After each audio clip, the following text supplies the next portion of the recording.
Good morning. Good morning. Happy Monday. Welcome back to the Daily Grind, guys. I'm your host, Chump Change. This is live and recorded, and I'm tired today. What's going on? Everybody in the chat: Leo Lusting, Rudputs, Nerd Beast, Sloth Squash. Who else? Matt Electron. We have Geek of All Trades, Techman Ty. What's up, dude? Haven't seen you in the morning. What's going on? Crypto Craig. How do you say your name? Joffrey? Sorry if I butchered that. I don't know if that's how you say that.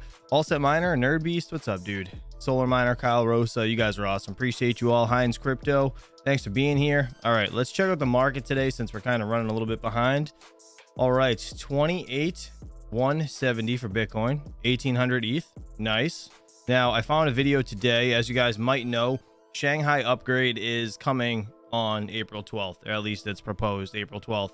So that means all of the staked Ethereum can now become unstaked. And there was a video 2 days ago where somebody put out a bunch of facts about Ethereum and why it's probably going to come down in price. So I want to watch that. I think it was quite interesting. And then I want to go on to a few other videos where there's another EIP upgrade. So we'll talk about that in a second. But looking at crypto bubbles, the weekly, what is SXP? I haven't had a chance to look into it. I just saw it when I opened it up, but it's up 22.4% on the day. And that and Casper are fighting for the #1 spot for the week. So pretty interesting. Good morning, Yankee. Said good morning. Apologies for not making it on SNL stream. Rain check. No worries, dude. All good. Don't worry about it. It's all good. I promise. Max can rant on about that stuff for hours. All right. Fear and Greed Index today, 63. Overall, not too bad. Top 10 coins. We have Bitcoin, Ethereum, Tether, BNB, USD Coin, XRP, Cardano, Dogecoins in 8th, Lido Staked Ether, and then Polygon in 10th. Not too bad. All right. So this is the video of this guy right here, Tech Lead. I don't know if you guys have ever seen him. Seems pretty smart. Seems like a smart dude, knows what he's talking about. He said crypto crash coming with a question mark. Why Ethereum's upgrade will crash prices. So I don't know. I want to know what you guys think about this. Let me know down in the comments below or in the live chat. We could pause it as we go along. But yeah, without further ado, let's get into it because we're already running behind. All right, let's do it. Opportunity to make millions of dollars. You know, it's not every day you have an opportunity to make millions of dollars. I once heard this story from my ex-wife's boyfriend, who is this hedge fund commodities trader, and boyfriend. She told me that he told her this. How's my hair, by the way? Most of the professional traders don't go around trading every single day when they don't know what's going to happen. Rather, they sit on the sidelines and kind of wait. And when they see that big opportunity, that is when they go all in, and that's when they make most of their money for the whole entire year. And you only have a few of these opportunities within a year, maybe like 2 or 3 times in the whole entire year, and you have to just keep your eye out. And I believe we are on the edge of one of these opportunities, and that is to short Ethereum in the next upgrade. Okay? And so this is a problem that Bitcoin holders don't really have to worry about because they're not always just upgrading and changing stuff. But with Ethereum, on April 12th, they are undergoing the mainnet Chapella upgrade, which is underreported, I would say. Not many people are talking about it too much, but it is a massive upgrade. It is a hard fork upgrade that will essentially unlock all of the staked Ethereum and can create massive selling pressure. And a lot of forecasts are that the price of Ethereum will go down. It's almost a sure thing, so you might as well short it. And so what this upgrade does is it unlocks all of the withdrawals for the proof of stake Ethereum, such that, you know, Ethereum migrated to proof of stake sometime last year. A lot of the ETH are being used to validate the network, and now you can finally unlock that. And a bunch of Ethereum is going to come flooding onto the market, as much as around $200 million estimated worth of selling pressure per day for several days, maybe even weeks. So here's what's going on. There are 2 upgrades happening. One. Hold on. People in the chat are saying this guy scammed his audience. Hold on. Do I need to do research on other YouTubers right now? Yeah, this guy scammed his audience last bull run. I forget the name of the crypto he created. Interesting. Well, I didn't know that, so I'm not trying to point you guys in the wrong direction. I just thought this was quite interesting because I'm kind of thinking the same thing, right? So with the Shanghai upgrade and Ethereum being unstaked or unlocked so people can unstake it and sell it, right?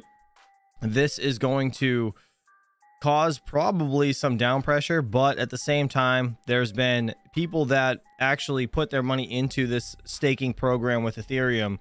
They had no intention of taking it out, and they're already 6x or 3x their money since they put it in, right around $600 or so. It's I don't know, it it's like really just a flip of a coin. You don't know what's going to happen, if they're going to take it out, take profits, or if they're just going to leave it in and let it ride. So I was debating on selling some crypto or selling some Ethereum and just putting it in USDC to see what happens, but maybe only half of it, right? I don't know. You guys let me know what you think. I'm going to continue to watch this, and I'm not going to promote any bullshit that this guy promotes, but if I see anything sketchy, I'll just stop the video. So that's what we're going to do. One is the Shanghai upgrade, the other's Capella. They're both essentially the same thing. The Shanghai upgrade's on the execution layer, the Capella upgrade is on the consensus layer, and they kind of combine to unlock withdrawals. There's a few other minor things in here as well. But according to analysis, about 40% of the currently staked Ethereum is actually illiquid. So it's not deposited using liquid staking where people can sell it back and forth using these wrap tokens. It's actually illiquid. And then Nansen AI says about 60% of those illiquid deposits are in profit. So that's estimated to be the selling pressure. Once that unlocks, that illiquid ETH, which is now in profit, people are going to sell that stuff. And so that's about 4 million ETH, of which about half is going to be restaked. And then maybe the other half is going to flood the open markets and just cause the price of Ethereum to dump. The way this is going to go down is on April 12th, the upgrade, or rather the downgrade, is going to happen, in which the ETH will be unlocked, and there will be 3 phases estimated. Now, the first phase is in that first 24 hours, there's going to be estimated $200 million worth of selling pressure. And then the second phase is going to last another 3 or 4 days, in which there's going to continue to be $200 to $300 million worth of selling pressure per day for each of those days. So that first week, we're going to see massive outflows, maybe $1 billion worth of sold Ethereum. And then after that, there's going to be this longer drawn out phase, maybe lasting 1 to 2 months, in which there's going to be about 50,000 ETH or $100 million of selling pressure on Ethereum per day across that entire month or two. Guys, real quick, just note, anybody on YouTube, these are all personal opinions. Don't ever just ride all your thoughts off of somebody else. So I don't know what this guy did in the past, or if he is a, shilled a coin or scammed anybody. I have no idea. But this guy, I don't know. He seemed intelligent on this subject, and that's all I was caring about. I'm not going to go sell all my ETH because of him, right? So just keep that in mind. I'm just listening to what he says because he's talking about the project in general. Good morning, Mr. Boinker. And the reason is the way the withdrawals are going to happen is there are 2 types of withdrawals. One is the partial withdrawal, which are just the staked Ethereum rewards, which are now finally unlocked. And that's going to unlock immediately. And people are probably going to take that and just sell it on the market. And then the second type of withdrawal is going to be the full voluntary exit, where the 32 ETH that people stake to validate the validators and nodes, that's the illiquid ETH, that's going to be unlocked on a rate limited queued basis, about 1800 ETH per day or so. Now, in addition, Coinbase also put out a similar report where they started taking a look at this seriously, and they noticed that Kraken actually is winding down their staked Ethereum business, and Kraken holds about 7% of all of the staked Ethereum, and so Kraken is going to just be selling all of this on the open market as soon as they can because they're getting out of this business. Binance... That is speculation, though, that they're getting out of this business, because that's probably not true. They hold about 5%. Who knows, they may be getting out. Now, Coinbase owns about 11% of the staked Ethereum, and recently Coinbase was served with a Wells notice by the SEC, and so if this gets serious, they're going to have to wind down this position as well. And then Lido owns 25%. I think they're based in the UK or something. But overall, similar to Nansen's projections, they are estimating about $100 million of Ethereum sold per day over the next coming days. Now, it's relevant to know this may not necessarily be a slam dunk trade because Ethereum is fairly liquid. There's a lot of trading volume on there. They estimate $8 billion of trading volume over the past 30 days. So there's a chance that Ethereum markets can absorb this loss. And that's not to mention Coinbase also noted as validators exit to cash in on the rewards, then the yield actually increases for the remaining people in the validator pool, and then other people may want to join that pool, restaking Ethereum to continue earning rewards. So overall, Coinbase seems to be kind of neutral on Ethereum and slightly even bullish for Bitcoin. And so in this report by Coinbase, pretentiously titled Reflections of the Past, dated March 8th, they actually were kind enough to give us their economic outlooks macro-wise. And they noted that there are 2 main market-moving events that we need to watch out here for. One is going to be the Mt. Gox disbursements. So there's going to be $140,000 worth of Bitcoin coming into the markets. And that's going to happen April 6th or so, which is also coming up this week. And then the other thing is the Ethereum Shanghai upgrade. And so in their notes here, it says, looking ahead, we believe the Mt. Gox disbursements should only have a modest immediate impact on Bitcoin performance. Meanwhile, It seems like investors are staying delta neutral for Ethereum Shanghai downgrade I mean. But overall, their macro view tends to be neutral based on trading behavior on their platform. They have some headline risk. I feel like I'm just gonna stop this because everybody's I didn't see any CoffeeZilla with him on it, but let's see. We're gonna look right now just because I didn't know, so I apologize if he is a shitbag. Let's see. Let's see. CoffeeZilla. Let's go to his channel. What's it called? $1 million what? $1 million token or something? What's this guy's would it be actually hold on. CoffeeZilla, and we will do tech lead maybe. This guy? Million token a year ago?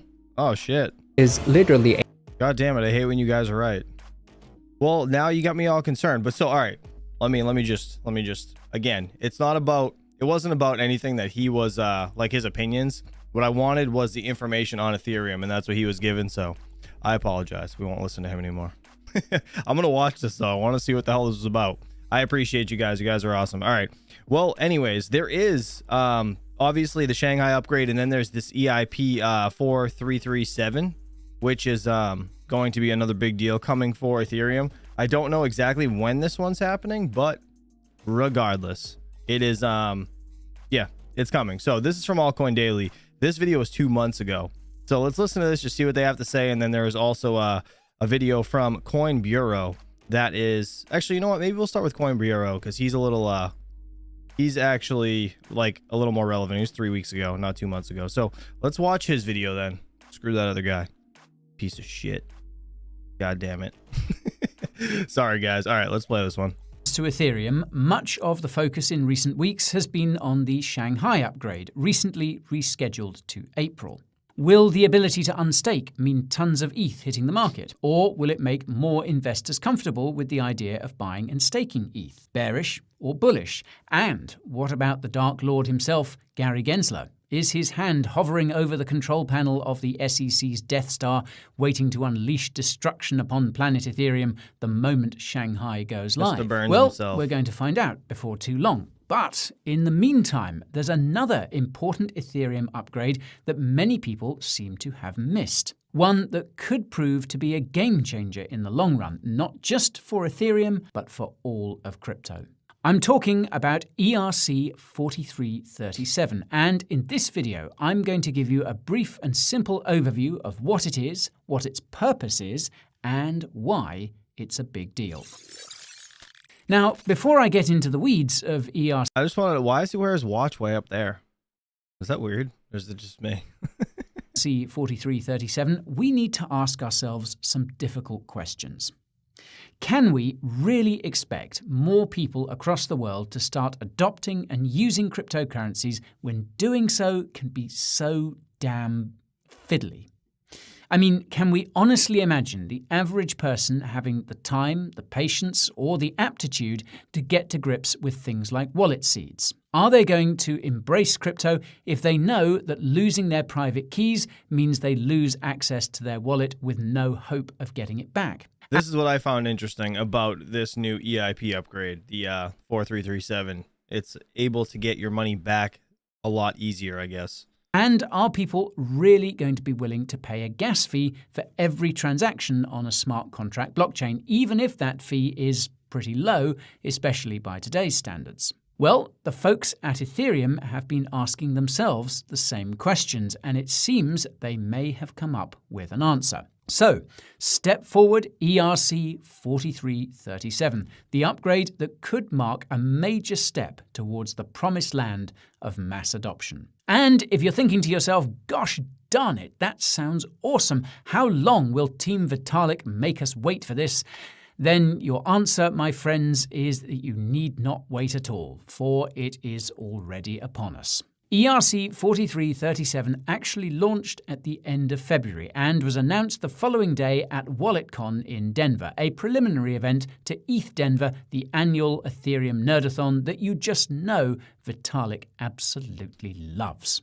So, enough foreplay. What is Ethereum Request for Comments 4337? Well, it's a smart contract that was deployed on the network without the need for a fork, perhaps why it flew somewhat under the radar. It began life as EIP 4337, that is Ethereum Improvement Proposal 4337, and has apparently been in the works for years, according to Yoav Weiss, the Ethereum Foundation researcher who made the announcement last week. ERC 4337 is also known as account abstraction, and its focus is on the user experience, basically making it easier for people to use Ethereum wallets and interact with the Ethereum network. Ethereum wallets will be able to function as smart contracts, or so-called smart accounts. Now, without getting too deep into the tech of it all, which, as you can imagine, gets complicated AF, smart accounts will basically offer the kinds of services and user experience you get nowadays with a bank, but...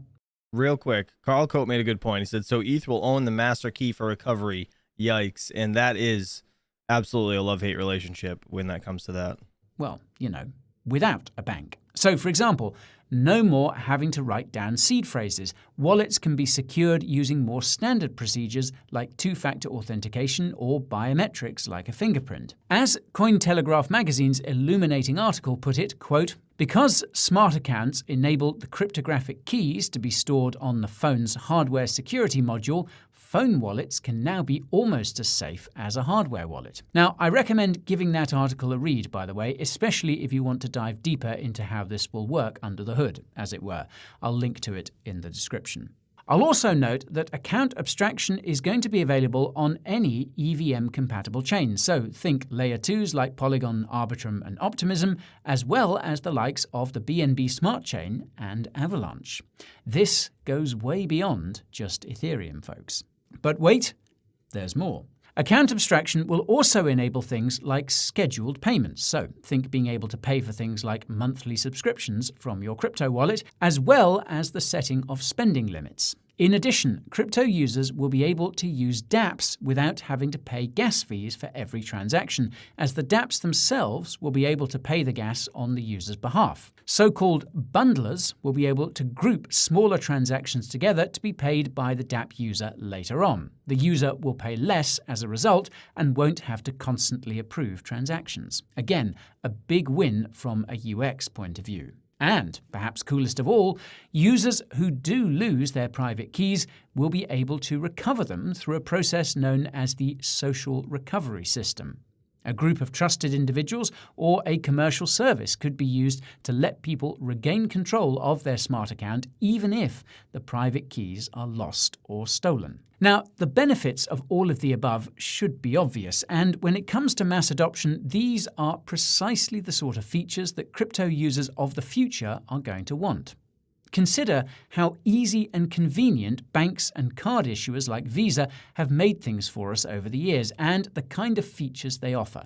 Plenty of people are wary of things like centralization and censorship in the world of traditional finance and payments, but when it comes to the crunch, convenience wins out every time. As such, if crypto is going to gain traction in years to come, it needs to begin offering the same ease of use and security as we currently get from mainstream finance. As Yoav Weiss put it when speaking to Cointelegraph, quote, the next billion users are not going to write 12 words on a piece of paper. Normal people don't do that.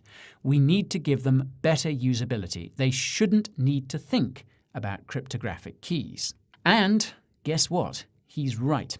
Most people have neither the time nor the inclination to get to grips with the more complicated aspects of crypto. Not wrong. We can shout, not your keys, not your crypto, and be your own bank all we like. But in the end, that's not a message that's going to get through to billions of people. Crypto has to meet its future users halfway, and ERC 4337 is a big step towards doing just that. Yay! Yay! Isn't this the first mistake party? Bunch of dickheads. Anyways, awesome. Thanks. Shout out to Coin Bureau. I'll leave a link to his video down in the description below, as well as all the other ones here. Now I'm gonna have to remove that other guy. God damn it! No one gave me a heads up on that guy being a scumbag. I didn't know. I'm gonna have to watch the CopyZilla video though and let you guys know how good it is. God damn it! If a lot of you guys didn't watch it, here I'm gonna put this in the in the live chat if you guys are interested. So Mr. Matt Electron said it sounds like a back door for the government to seize your funds. If I'm not mistaken, that was you. Yes, it was. Or assets rather. And it does. It's kind of scary in a sense, but at the same time, it's a double-edged sword because like we need normal people to get into crypto for it to become like, you know, mainstream adoption, right? That's definitely a downside of everything. All right, let's see what Altcoin Daily had to say. This was 2 months ago when it was talking about this EIP upgrade, or it's starting to talk about EIP 4337. So I'm interested to know what he says about it because Altcoin Daily is pretty amazing. And if you guys aren't subbed to him, please go check their channel out. They got 1.3 million, and yeah, they come out with a video pretty much every day. Let's see what they got to say here. Bitcoin is internet money.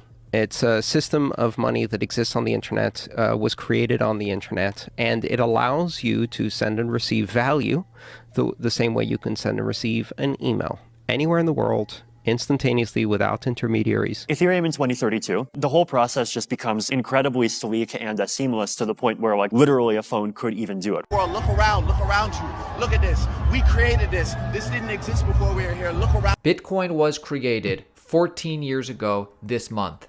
Cryptocurrency has been around for 14 years. And so many viable projects exist in cryptocurrency today. It's so much more exciting being involved in cryptocurrency today when we have a vision of what the future looks like. For instance, Ethereum. What will Ethereum look like in 2032? Vitalik Buterin offers us a glimpse into the future. So Ethereum in 2032, you have a node. Your node runs on your phone. Every 12 seconds or 32 seconds or whatever number we agree on, you download 3.6 megabytes of data. You hash it. You do a couple of elliptic curve equations to check a snark. That's it. You know the block is valid. Wait 12 seconds, get 33.6 megabytes of data, hash it, do some elliptic curve operations, verify the snark, and valid. 12 seconds later, data, hash, elliptic curve check, valid, right? So the whole process just becomes incredibly sleek and seamless to the point where like literally a phone could even do it, right? Because it's incredibly light on computation. The only thing that it's heavy on is data, and data just happens to be the thing that, you know, phones are increasingly getting insanely good at and will get even better at over the next 10 years, right? So that to me is what I see the final goal being from a protocol standpoint. One of the number one upgrades that Ethereum holders are looking forward to, a real game changer, is something called account abstraction with EIP 4337. This Ethereum upgrade could make it harder to lose all of your crypto, so make it easier to keep all of your crypto. Account abstraction is a concept recently embraced by Visa, could make Ethereum wallets significantly more user-friendly. Those of you who don't know what account abstraction is, the simplest way to explain it is that there's two account types on Ethereum right now. There is a EOA, which is an externally owned account, which is a normal Ethereum address that you and I use. And then there is a smart contract account, which, I mean, that's pretty self-explanatory, right? The point of account abstraction is to, from a developer point of view and from a user point of view, make these things basically the same. So there doesn't have to be that separation between the two, which comes with it a bunch of nice features. This is something you want to get on your radar. Ethereum developers are hard at work trying to make its blockchain more user-friendly. One of the downfalls of crypto is the costliness of simple screw-ups.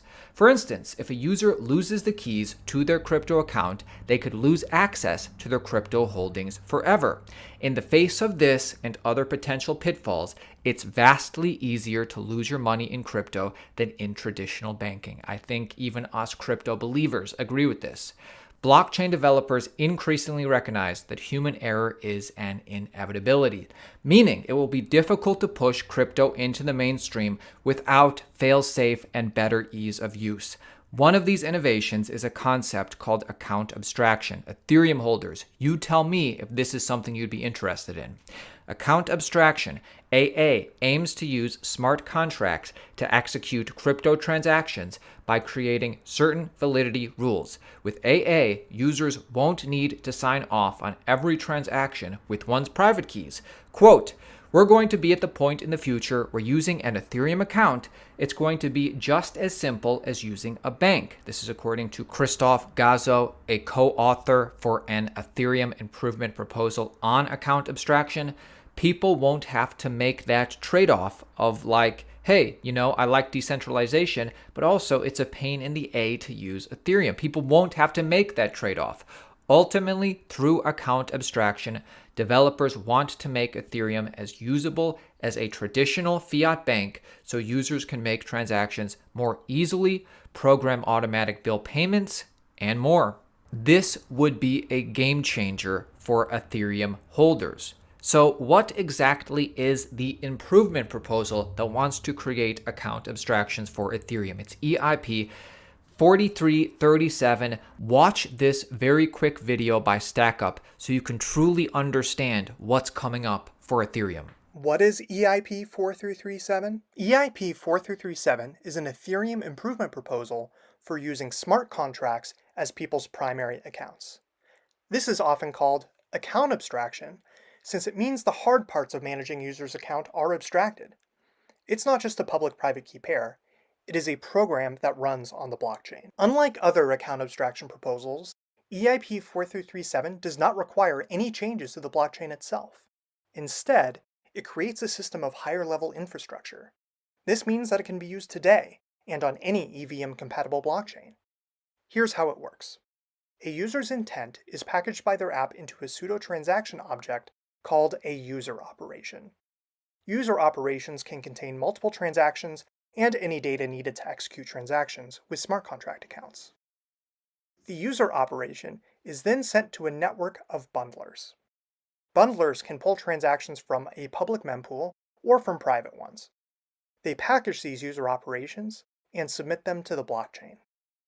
On the blockchain, a smart contract called the entry point handles the verification and execution of these transactions by wallet contracts, smart contract accounts owned by a user. Other smart contracts, like paymasters and aggregators, can help sponsor transactions and aggregate signatures for better user experiences.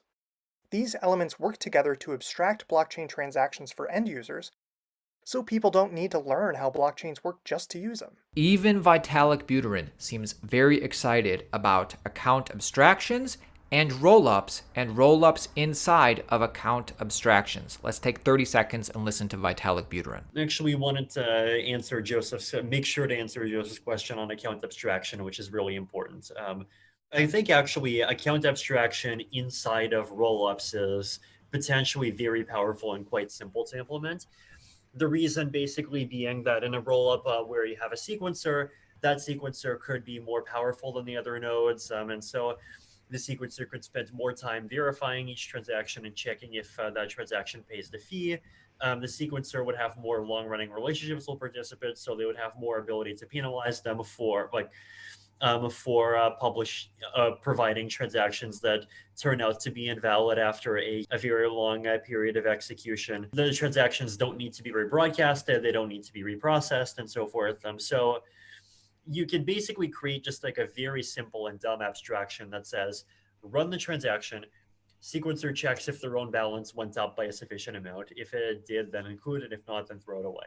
And so you can do account abstraction very nicely and simply in this sequencer model, and that actually could be a very kind of a good place to start experimenting with account abstraction. So I'm definitely bullish on that. So is EIP 4337 account abstraction plus the unstaking upgrade that's coming up, are these two in things something that could really send Ethereum to the next level? I don't think most people realize how clear Ethereum's roadmap is for the next few years. Ethereum had some tumultuous times getting to where it did in 2021 with the merge, with proof of stake. Ethereum today has a very clear vision for the future with L2s, with scaling. Follow our channel for daily videos, keeping you updated on everything going on in cryptocurrency. You let me know if I was the one who put this on your radar. Most people don't know about this. We do. Did you guys know about this stuff prior?